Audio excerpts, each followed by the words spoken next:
speech, Mr. Kapadia, the PM highlighted the fact that there will be a reduction in the GST rate and not talking about the rate rationalization. So if you could throw some light what he exactly implies, and also the finance ministry also commenting on the fact that now they're moving towards a two-slab structure, departing from the earlier stance of three-slab structure. So where this is heading to? Do we have now two-slab structure? Is that the center, plan overall, and that will be reflected in the next council meeting? What do you think?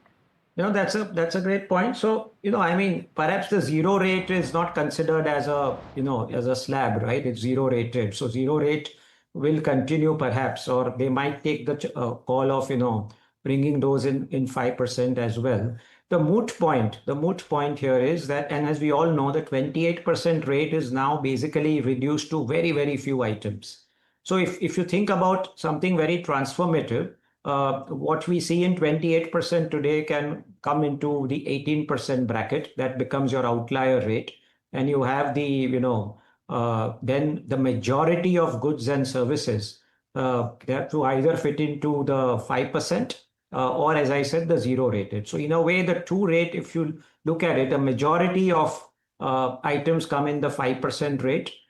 Some need to be in the 18% rate, including the current luxury items, which are so-called sin goods, which are in 28, and a lot of other goods which need to remain in 18. Remove the 12% rate altogether. And as I said, you might need zero rated in very few industries for which there is perhaps some more time required. So a majority of items, if they come under 5%, it will be a very transformative reform in GST, in the entire arena of indirect taxes. We all know that GST or indirect taxes is not a progressive tax. It is regressive by definition. So the kind of relief which it will give to the majority of people, which gets reflected into better consumption, will be enormous. So you're right. If it is a two-rate structure, it really essentially is going to be 5 and 18.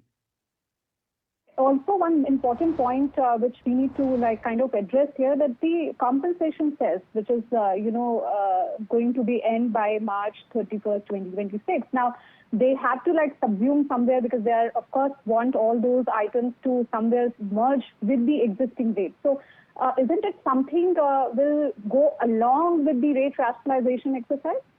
It will give some, headroom to, as I said, to have some backstop in place as well. See, what is interesting is conceptually, Shrimi, right? Conceptually, I'm saying, is it possible to, if you're anyway bringing a majority of items in 5%, conceptually, do you need complete exemption from GST for lower turnover businesses, right? It was done because, compliance was an issue. You didn't want to burden, small taxpayers, etc., small businesses. But if you're moving to a 5% to increase the tax base, to ensure that tax buoyancy still remains, and to ensure, that more taxpayers come in the formal economy, which also, as we know, helps in direct taxes as well.